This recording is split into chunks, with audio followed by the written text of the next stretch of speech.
الذي يكذب بالدين فذلك الذي يدعو اليتيم ولا يحض على طعام المسكين فويل للمصلين الذين هم عن صلاتهم ساهون الذين هم يراءون ويمنعون الماعون. Allah Ta'ala berfirman, apakah kalian tidak melihat? Atau siapakah orang-orang yang mendustakan agama itu? Siapa orang-orang yang menolak agama itu?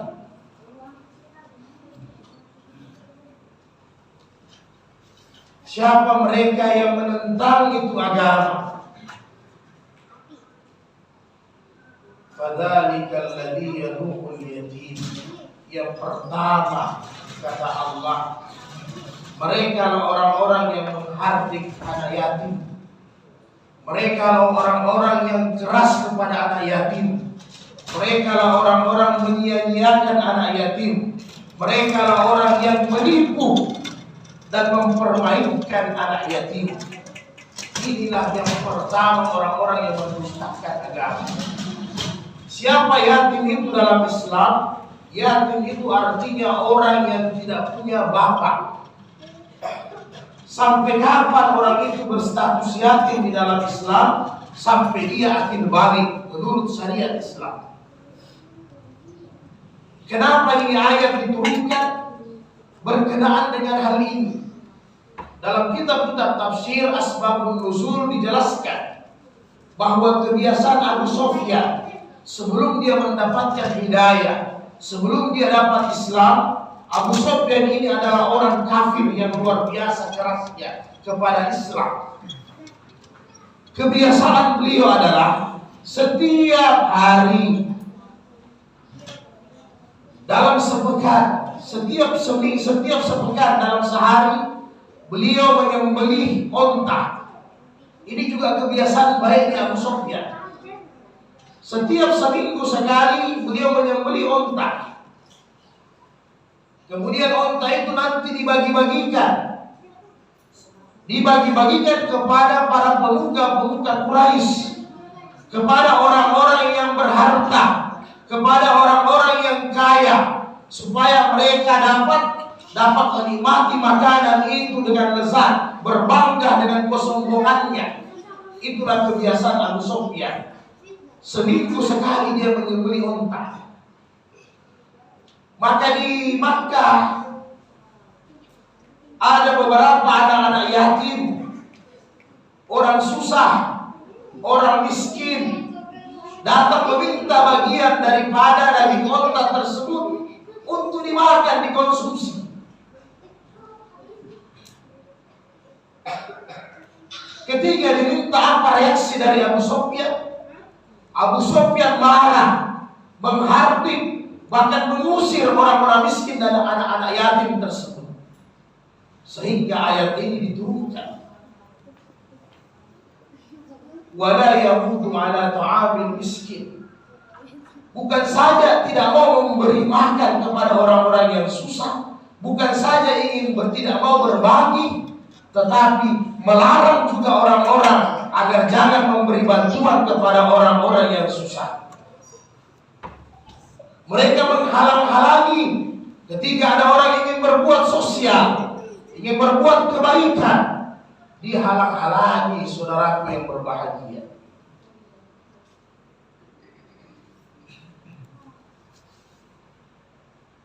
Fawailul lil musallin. Khusus kita orang-orang Islam, ada juga yang demikian kata Allah, yang menyia-nyiakan anak yatim, yang mengeksploitasi anak yatim, yang menipu mereka, yang mempermainkan mereka. Demikian juga orang-orang yang tidak mau berbuat sosial, tidak peka kepada orang-orang yang lemah. Siapa mereka khususnya? Fawailul lil musallin, karena mereka menyia-nyiakan salat. Orang yang tidak sempurna salatnya, Sahun dari kata lalai, kata lupa, menunda-nunda waktu salat, mempermainkan salat. Salat sudah bukan menjadi kebutuhan, tetapi menjadi pelengkap saja. Ketika susah baru datang menghadap Allah, ketika senang lupa kepada Allah Subhanahu wa ta'ala.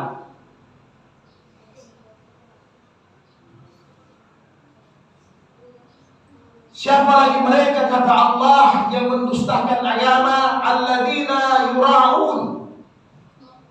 Ini orang-orang yang suka riya. Dijelaskan dalam tafsir bahwa ciri-ciri mereka, kalau banyak orang mereka beribadah, kalau banyak orang mereka bersedekah, supaya nampak kedermawanannya, nampak kebaikannya, ingin dilihat, ingin dipuji, ingin dia mendengar bahwa orang menceritakannya, bangganya luar biasa. Tetapi ketika dia bersendirian, malas menegakkan agama, malas menunaikan salat, karena sifat riyanya. Wa yamna'una al-ma'un, yang lebih parah lagi, orang-orang yang mendustakan agama cenderung mereka adalah orang bakil, orang kikir yang luar biasa. Jangankan mau mengeluarkan zakat mal, ayat ini dijelaskan oleh Ali bin Abi Thalib, wa yamna'una al-ma'un, mengeluarkan zakat mal. Mereka enggan.